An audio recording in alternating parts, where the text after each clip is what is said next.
Hello everyone, hope you're doing well. It's time to have a look at the other sale vehicles that are about on the Gaijin store. These are the packs, which obviously have sometimes a bit of G and also premium account in them as well. One thing to note, once again, before we get started, they are removing the two Pacific packs, the YP38 one and the A6M5 Ko one. These are easily the best packs, I suppose, cost-wise, to be able to pick up. So if you haven't picked these up, highly recommend them. Like, there's nothing better on the store, and unfortunately this will be the last time you'll be able to get access to them, which absolutely sucks. What we're going to do in this video, we're going to go through each of the vehicles, and it's going to be a long one, but hope you're down for it. It is how it is, and let's get started. For the Americans, we start off with the P51D20NA. This is part of the Mustang pack that is about, and to be honest with you, I think it's a pretty decent pickup. Rank 4, 4.3, so you can research the vast majority of the tech tree with this thing. Has some pretty high rewards, especially with the SL nowadays on it, and also, it's just a standard bubble canopy P51. You know, it has access to the good old Packard V1650, gives it a lot of power, and means that even though it takes a little bit longer to climb than some others, once you get up there, you have a great dive, you have great maneuverability, and as long as you don't go too slow, you can dominate the battlefield. You also have 650 cals, which is really nice. I don't know how else to put it.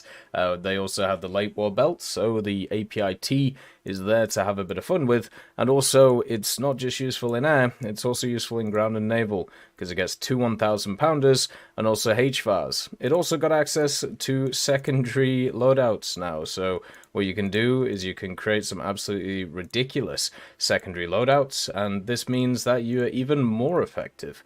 But you can see that you can't bring everything you want, you know, the general idea is you can go a little bit crazy on what's acceptable and what is not. So not too bad for the vehicle. I would really say that this one's really good, and you can just bring along a bunch of just weird, odd things nowadays. And it also has like a few camos, so you have the Jersey Jerk, which is of course the camo from the marketplace, so you can have a look at that too. So that's this is a good pickup and good in pretty much anything. You know, just won't be the best turn fighter in the world, but will be good at everything else. The Des Moines is also on sale, the good old USS one, and this one being the post-war big old boat for the Americans, it hits like an absolute truck. And the only real choice with this one is, do you buy this or do you buy the Helena when it's on offer? So this one right now is 40 bucks. You also get 2,000 GE and also 30 days of premium account. So right now I'd actually say the Des Moines is slightly better. The only issue with it is the matchmaking, right? So with the Max BR that Naval is right now, you get up-tiered a lot in it, and you know, you can still do a lot of damage and you can still do a ton of stuff, but also at the same time, you know, you're gonna have a few games where you're just gonna be sat there peppering stuff with 8-inch guns and not necessarily doing too much damage with them. The big thing about the Des Moines is the reload on the 8-inch guns. It has a 6-second reload on each of them. This means that you can just keep broadsiding over and over and over again, and its secondaries, the 5-inch guns, the 3-inch guns, and also the 20mm, means that nothing in the air can get anywhere close to you. This thing is a real gun, you know, machine. There's a ton of stuff on it. I would probably take the Helena right now just because of the BR that it's at, but in the future, when the BRs once again increase and everything decompresses, the Des Moines is just going to be nuts. Once the BRs get to like 7.3 or once they get to 7.7, this thing is just going to take over. Like it's just going to be absolutely crazy. Just the amount of firepower it has, the amount of damage it can do, it's just really going to tear a ton of people apart. And good luck losing SL in this thing. Now it has an 1800% SL modifier. Even I don't know, like a bear, like a literal bear, could just make money in this just by existing. People use stuff like this in the Helena for botting, and there's a reason why. It's so easy to play. The M728 is also on sale. This is the CEV. Now, a lot of people like these vehicles because of the donkey gun. I've never been a fan of stuff like this, and also the Centurion AVRE. Just, I don't like the vehicles. I'm super happy they're here. You know, I think they actually do have a nice little place in the game because it gives people a different playstyle and everything like that, but I just don't think they're good, you know what I mean?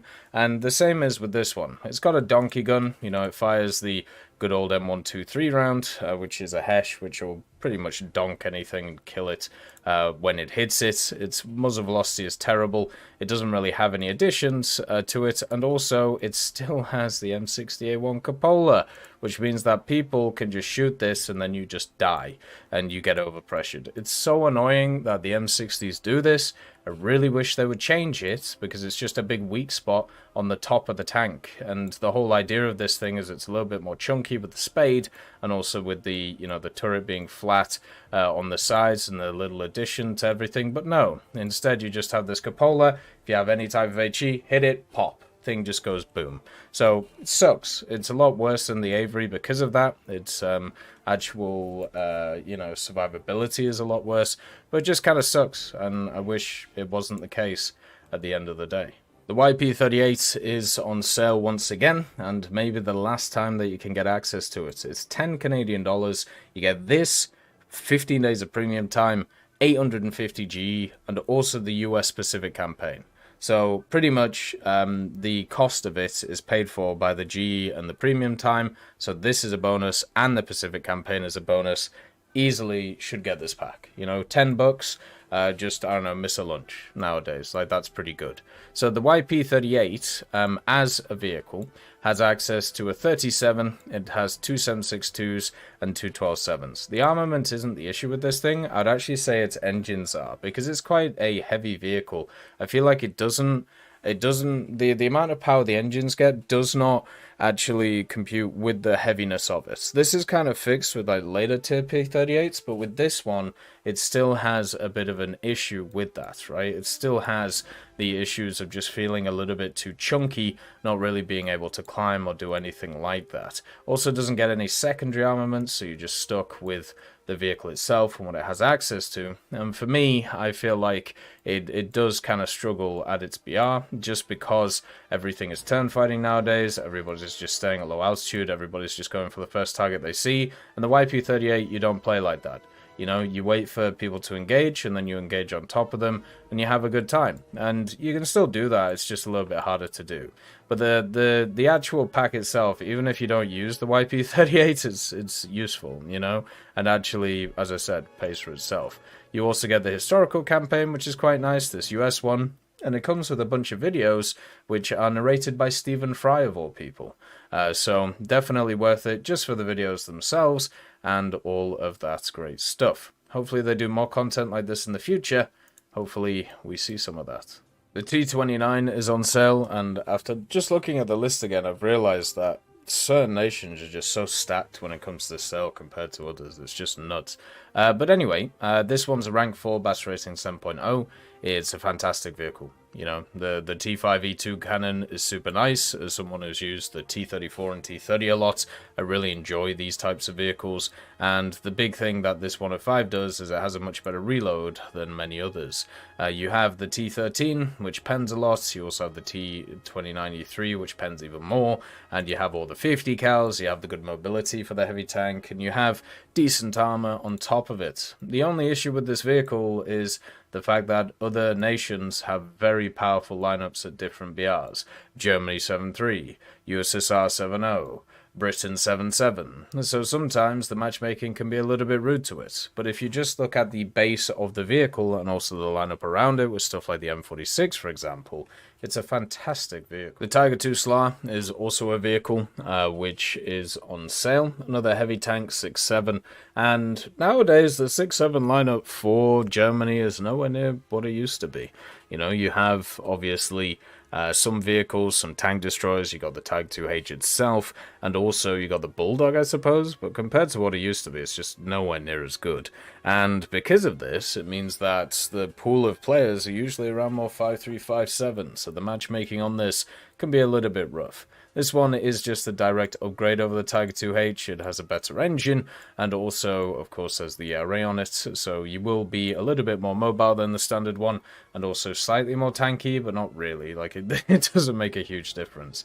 The Tiger II will always be a good vehicle. Like, there's nothing that ever changes stuff like that. Like, you can see here, it's one of my most played vehicles, and I've had a great time in it, but at the same time, never was able to get that 50% win rate in it. But generally, you know, it's been super fun, and I'm sure many people would enjoy this going forward. I just wish that the lineup for it was just better. Since they've moved a lot of stuff like the RU, and then they've removed the Tiger 105, and then also the Panther 2 and the good old Coelian. So yeah, it's just not in as good of a place. The TURM 3 is also about, and this one, as I've said many times, this one has everything at 8.0. This one should be really powerful, but I've just never seen anybody utilize it properly. It's got a 30mm, so it can knock tracks and barrels. It has a 105 with a full 2-plane stabilizer. You know, it has a 5-second reload. It has really good gun depression. It has everything. The only issue is survivability with this, and even then you can fix that by having a much smaller first stage than you need to. And once again, has a ton of mobility. It has everything. It just doesn't seem to do well, and I don't know why. So as a vehicle, just individually, it's fantastic. You know, if you just look at it from that point of view, it just works really, really well. But for some reason, I just never see it take over games. I just never see it do anything. And it kind of annoys me, because this should be a fantastic vehicle, and I'm sure in the right hands is. But for some odd reason, I just never see it happening. The Princess Eugenie is on sale as well, or the Prinz Eugen.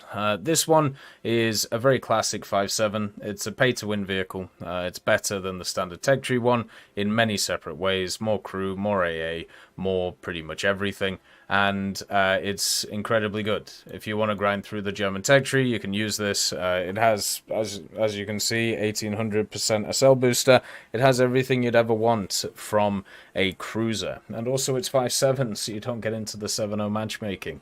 Instead, you get a lot more 5.0, 6.0, and also 5.7, 4.7. This thing in a down tier just annihilates whatever it finds, and in an up tier can still do very well with the 203mm guns. If you're looking for a vehicle to grind out the blue water of German naval, there was no better one than the Prinz Eugen. The Dora pack's on sale again. This is the Focke-Wulf 190D13, and the fact that this thing is 5.0 is an absolute travesty. This vehicle is just insane. It's way better than 5.0, and it just shows that people just don't know how to fly these things anymore, and the general player base just doesn't know how to climb, doesn't know how to energy fight, doesn't know how to dive, doesn't know how to do anything. All they know is how to do like this. The Dora at 5.0 should have no competition at what it does best, which is, of course, setting up, going high, seeing what's below you, diving, hitting up over and over and over again. The machine is perfect for it, and it was perfect for it at 5.3 and 5.7, and now it's even lower. It's just nuts at the end of the day. It also gets some secondary weapons if you want to use it in ground or naval. You probably shouldn't, though. This is much more of an air superiority fighter compared to anything, and as a person who's used the D9 and the D12 a lot and had such good times with it, it's just amazing to me how this thing is 5.0. This thing should just take over games. It should annihilate everything. But unfortunately, because of how people play now and because of the meta, it just completely, I don't know, it just gets forgotten about. And that sucks. Hopefully, at some point, we can go back to those times so vehicles like this can find a better place. The IS-6 is part of an insanely good 7.0 lineup for the Soviets, which recently just got even stronger. The vehicle is really good, alongside the ZSU-57-2, alongside, of course, the IS-3 and the standard tech tree, and the T-44-100, which is already there, and also now the BTR-80, which just, you know, encapsulates the whole thing. Now this lineup is perfect from the ground. It also has the SU-9 as backup, which is just nuts. This thing being a rank 4 Bats Racing 7.0, it has a really good reload for the 122, the best one I think out of the bunch, if you compare about it, because of the whole assisted loader system. Doesn't have gun depression because it's a Soviet heavy, but does have really good mobility because it's a Soviet heavy. This thing also has a Dishka, which is nice on it, and of course good survivability from the front. And just as somebody who's played all of these 7.0 vehicles, this lineup is just nuts right now for the USSR. You have something for every occasion with it, which is something you can't say from a lot of other lineups which are in the game. And the IS-6 can easily slot into that if you decide to switch out, you know, the IS-3, or maybe at the same time you can, you know, do something else with it at the end of the day. It's just fantastic. Like the vehicle is still good, and since it got lowered in BR, can massively bully stuff like 6.7 and 6.3s, and they can't do anything about it. The only thing that can do stuff about this is, of course, the Germans. It's 7.3. The TU-1 is also an offer as a vehicle. I wouldn't say this one's worth it. It's very similar to the TU-2 in its general playstyle. It's just worse at it, so why not just play the TU-2s? It does get 3 500s or 3 1000s, which, you know, is good, but once again, the TU-2s get a very similar loadout, and also they don't have to have these donkey 45mm, which are nice to use when they come off, but the amount of times they actually come off is not very high. Reminds me of the Grizzly in the American tech tree, just one of those vehicles that doesn't really fit too well, and doesn't really do too much, and also costs way too much to spawn in, and in ground, which is where you would use this thing. And if the enemy has anything up in the air, which a lot of countries do nowadays, you just get shot and you die. Like, the defensive armament is okay, but once again, the TU-2 has better, if not the same. There's no reason to use this over the TU-2, right? That's just the simple thing. The TU-2S right here, just take this one. You know, you're a lot lighter, you have the 1000 kilos as well, and, you know, you don't have the silly donkey guns on the front. Do you get the extra research? No, but there are better options for research. SU-11, Yak-3 VK-107, as always. The Object 120 is also on sale, the vehicle that has a lot of pen, so therefore people overvalue it. This machine is just gun. That's it. There's nothing else which is good about it. Its mobility, it's okay, but not the best. Can it reverse? Not really. Does it have any armor? No. Is it a target that goes after constantly by planes? Yes. It's a vehicle which can have a very positive 5 to maybe 10 minutes at the start of a game if you put it in a defensive position, waiting for enemies to come and then just smashing them with the gun. Because of course this thing has a 152 with the APF SDS, pens a metric amount, and also a 10-second reload is really nice, but it just doesn't have any other factors to it. It's a tank destroyer, so it doesn't get artillery, and also doesn't get stuff like scouting.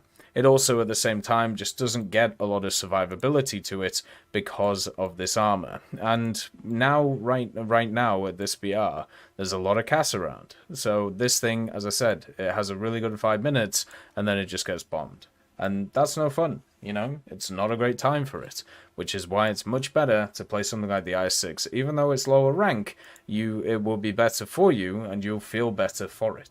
The next vehicle is the Wyvern for the British, and this vehicle is always out in a realistic. It's a really easy plane to fly. It's faster than anything else at its BR bracket, so you can just completely control the situation. You have a ton of Hispanos, you have bombs, you have rockets, and you also have some pretty nice RP and SL setups. So if you want to kind of grind out the British tech tree, it's not really that hard to do. You also have a torpedo, so you can use that. It's not the best torpedo in the world, but it's good enough. The good old Mark 15, and you also have the Red Angels, which can actually be really useful for the Battle Pass challenge to be able to rocket naval vehicles. You can overpressure them super easily with these big uns. You also have the bombs that you can bring along, and you also have custom loadouts, so you can bring on the rockets and bombs at the same time now. The Wyvern S4 is really good. I don't know how else to put it. It's fantastic, and whenever I play around this BR, I always see like 2 or 3 or 4 of them in a match all at the same time, and I don't know if it's bots or if it's players, but they all play exactly the same way, because you can do, because you're a Wyvern and you're faster than anything, and you can do whatever you want. It's really useful to use, not just in ground, not just in naval, not just in air, but in life, because it will teach you simple facts, patience. Sometimes you don't always have to engage the enemy in front of you, especially if you have the energy advantage. The British also have the Centurion Mk AVRE, the donkey truck once again. Now, even though this is better than the American donkey truck, I still don't think it's very good. It's very heavy, it's labeled as a tank destroyer, so it's not a tank destroyer, is it? It's a medium tank nowadays, so it actually gets the artillery, never mind about that. But it's heavy, it's cumbersome, and it's got a gun which, yeah, is really fun, you know, when you hit a target and it just goes pop, really fun and enjoyable. But also at the same time, you're doing that every, 30 seconds? And then also on top of that, you are just kind of sat around like not doing anything. And I know a lot of people enjoy these things, they find them fun, they find them enjoyable, but for me, they're not too enjoyable, right? If I'm going to play a donkey machine, I'd rather play something at low tiers and watch people just go pop. So for efficiency wise, I would definitely pick a different vehicle. The Japanese Pacific campaign is also on sale. Pick it up, just like the American one. If you're going to make one purchase in this sale, pick both of those up or one of them, especially this A6M5 Ko. Fantastic vehicle, incredibly powerful, super good turn fighter, and just does a ton of stuff really well from an air realistic point of view. And also, at the same time, they gave it some bombs, so you can even run a few bombs with it as well. It also won a DMM Games little thing, and it got itself a special skin, which is super nice, which you can get with it if you put in the code on your account. So overall, it's just a really good one. Like, there's just, you don't need to hear anything about it. Best defensive flyer in the game. You know, guns aren't great, but that's fine. Just go buy it. Like, they're removing this thing from the store. They're removing this thing after like 10 years. Just buy it. Like, just have it. You know, because the pack itself, the G and the premium time already pay for the pack. So this is a bonus plus the Pacific campaign. Just get it, right? Just, you know, don't think about anything else. Just like hit the button, because you'll enjoy it, you'll have a great time, and also at the same time you get some nice goodies alongside of it as well. The Somua SM is also on offer. This one's really good as well. It's a heavy tank, which is a little bit odd, but it means that it doesn't have the artillery and also has slightly different SP costs, but the vehicle itself, you know, works really well. It's super mobile for a medium tank. It has the auto loader for the 100, so it has a 4-second reload for this ridiculous 100mm gun, which pens anything that it touches.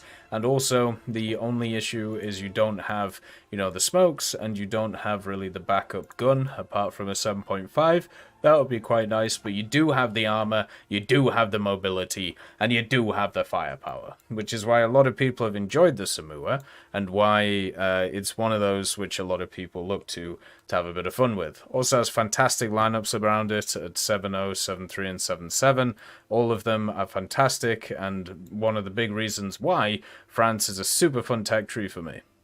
At the same time, though, one thing to note, France rank 1 is absolutely rough, so you can get a vehicle like this to speed through it within a few days, then you can have a fantastic time. This is a really, really good pickup. For Israel, you have two vehicles, the first one being the M51W. This is just the standard M51 in the tech tree, but it has access to a 50 cal. So technically it's pay to win, but it's an incredibly small pay to win thing. This is just a Sherman with a 105mm. It has access to heat, and this heat, you know, pens a lot, but the issue with this machine, as always, is the targeting speed on the gun. It has vertical targeting speed of 2.8 degrees per second, and overall targeting speed of 17, which is just really poor for this BR. So you have to play it defensively until you have cruise skills, and then you can start playing it a little bit more aggressively, but overall it's still going to kind of struggle. And that's one of the things you'll find with this M51 and also a few of the other Israeli vehicles. Because you start the tech tree at rank 4, you don't have any cruise skills. So a lot of vehicles will feel a bit unnatural when you play through with them. The M51W can help with that because you get enhanced cruise skill experience because, well, you just get more RP in the game, and also general XP as well with the vehicle. So that will help you going forward. Is it a great pickup? I mean, it's okay. It's pretty expensive for what it is, being technically a starter premium for the Israelis. But if you're interested in the tech tree, I'm mainly interested in getting your crew skills up before you get into that sea of macavers. The M51W is the way to go. Weizman Spitfire is also on sale for the Israelis, and if you play ground with the Israelis, this is kind of a must pick up because you don't have a CAS element until you get to 7.7 with the Israelis. So everything else you're going to have to use Weizman's because nothing is very good in the tech tree for it. So yeah, it's a great pickup for ground. In air, I mean, it's pretty much just a standard Spitfire. Standard Spitfires are very good. You know, this one is very similar to the standard Mark 9s that you find with the Merlin 66 and will do you well. The real question is, do you want to grind through the Israeli ground tech tree? Oh, sorry, air tech tree. And the answer is probably not. There's not a cool amount of really interesting stuff there. They just added a few missiles at the high tier, but everybody's going to forget about them in the next update. So overall, it's just a decent thing to see and a good start to the tech tree, but also it's not a great tech tree. So for me, you pick this up if you play ground and you want a CAS element, and then you use it to grind out the 7.7s so you can have a useful CAS element at 7.7.2. That's all the vehicles that are on sale. As always, I hope you have a wonderful day, and I'll see you next time. I'd just like to thank Millie Draper, Juan the Panda, Nick R. Kupila, Carrion Crow, Gus Irenicus, Pyman, Merciless Reaper, Orange Tail, Teddy, Daniel Stanton, Moxie B. Young, Peter Grayling, Jerry Provolt, Bareen, Alan Hacker, Sem Arslan, Uncle Bean, Derek R. and Lafouche for supporting the channel.